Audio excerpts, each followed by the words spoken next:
आज हम बात करेंगे टाइप ऑफ रिसेप्टर्स के बारे में। जो हमारे रिसेप्टर हैं वो mainly on the basis of location हम बात करेंगे, on the basis of location मतलब कहाँ पर वो प्रेजेंट है उसके आधार पे हम इसकी क्लासिफिकेशन करेंगे। सबसे पहले हम बात करेंगे जो हमारे सेल मेम्ब्रेन पे प्रेजेंट होते हैं, सेल मेम्ब्रेन रिसेप्टर्स या ट्रांस मेम्ब्रेन रिसेप्टर भी हम इसको बोलेंगे। ट्रांस मेम्ब्रेन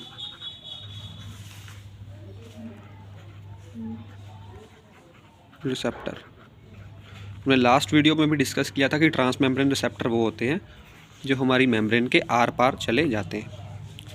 दूसरे हम कह सकते हैं इंट्रासेलुलर रिसेप्टर्स जो सेल के अंदर प्रेजेंट है।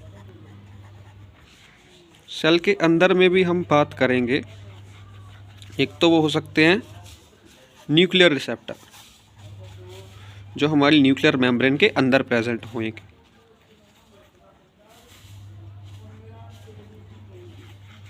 दूसरी हम करेंगे जो साइटोप्लाज्म में प्रेजेंट है।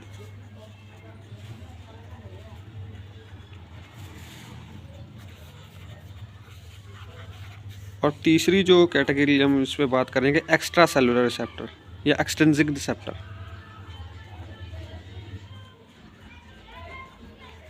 जो हमारे सेल के बाहर प्रेजेंट होते हैं जनरली। अब बात करेंगे फर्स्ट हमारी टाइप जो सेल मेम्ब्रेन रिसेप्टर्स के बारे में या ट्रांस मेम्ब्रेन रिसेप्टर के बारे में। जो हमारी सेल मेम्ब्रेन रिसेप्टर हैं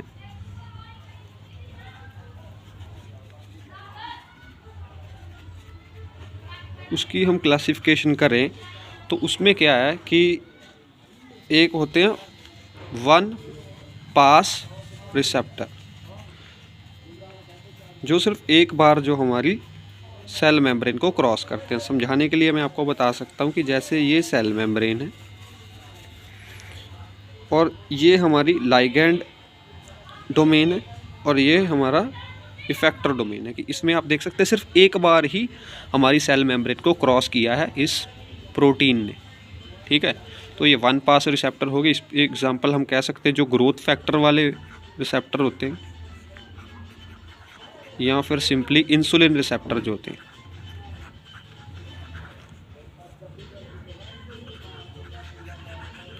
उसमें क्या मैं इंसुलिन में थोड़ा ट्रिकी पार्ट है, क्यों कि जब इंसुलिन आके बाइंड करता ना यहाँ पे तो क्या होता है एक और रिसेप्टर इसके जैसा ही यहाँ पे आके डाइमराइज हो जाता है, मतलब जुड़ जाता है, ये दो हो जाते हैं।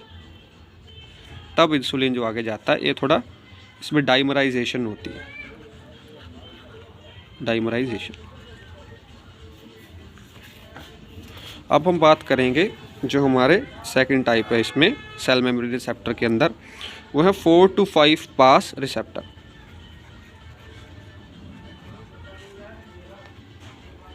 Four to five pass receptor को हम आयन चैनल भी बोलते हैं, जैसे sodium ion channel, potassium ion channel, calcium ion channel.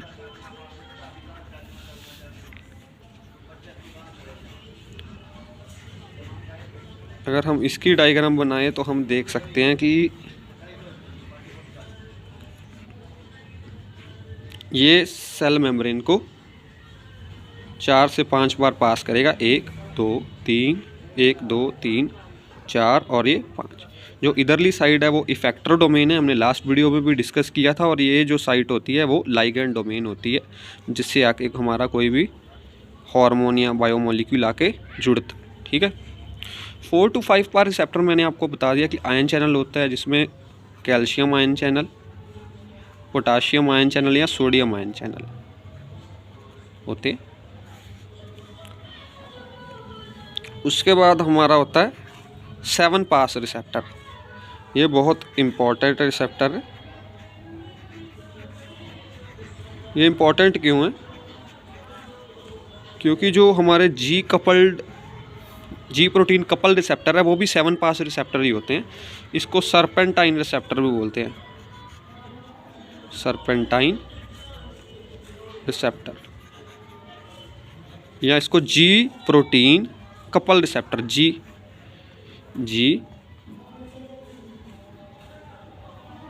Protein couple receptor, साफ साफ करके इधर लिख सकते हैं हम, जी प्रोटीन कपल रिसेप्टर। अब आपको इसका मतलब भी समझाता हूँ क्या है जी प्रोटीन कपल रिसेप्टर। कि जैसे हमारी ये सेल मेम्ब्रेन है, इसको हम 7 बार पास करेंगे, 1 2 3 4 5 6 7, और ये हमारा इफेक्टर वाली साइट आ गई।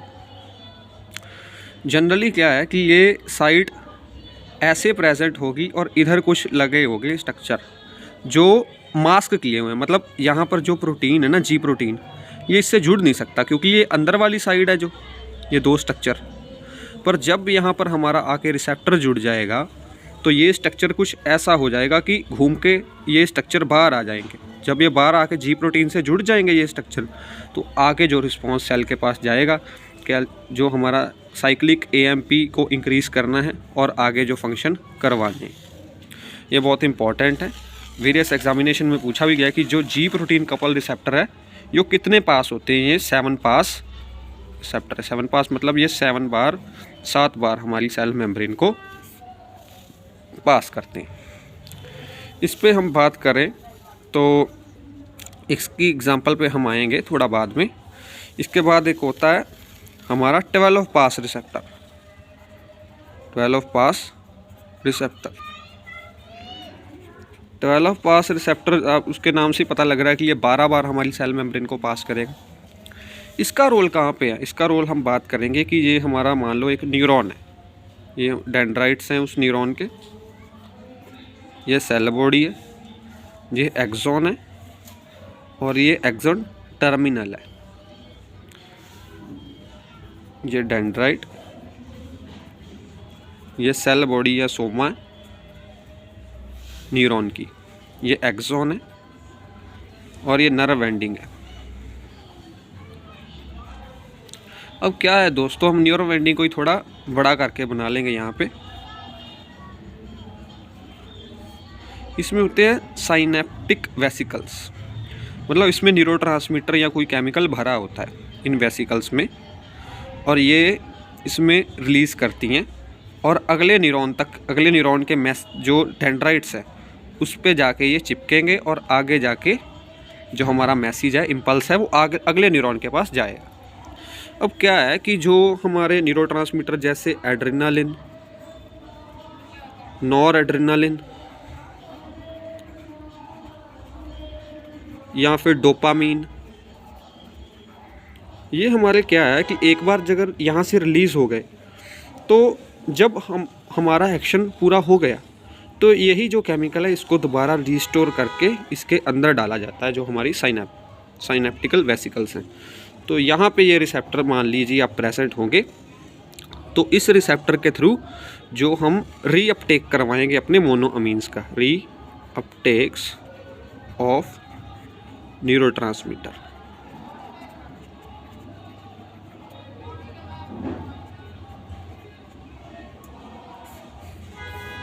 ठीक है मित्रों, आपको पता लग गया। इधर इसकी एग्जांपल रह गई थी, वो मैं मेंशन कर देता हूँ। वो है हमारी, जो आपको पता होगा कि हमारे कोलिनर्जिक ड्रग्स होते हैं, कोलिनर्जिक, जो उसके रिसेप्टर भी 2 तरह के होते हैं। कोलिनर्जिक के रिसेप्टर एक होंगे निकोटिनिक, एक होंगे मस्करिनिक। जो मस्करिनिक है वो सर्पेंटाइन टाइप के होते हैं, ठीक है। और जो निकोटीन है ना, निकोटिनिक है, वो हमारे आयन चैनल में चले जाएंगे, 4 to 5 पास वाले।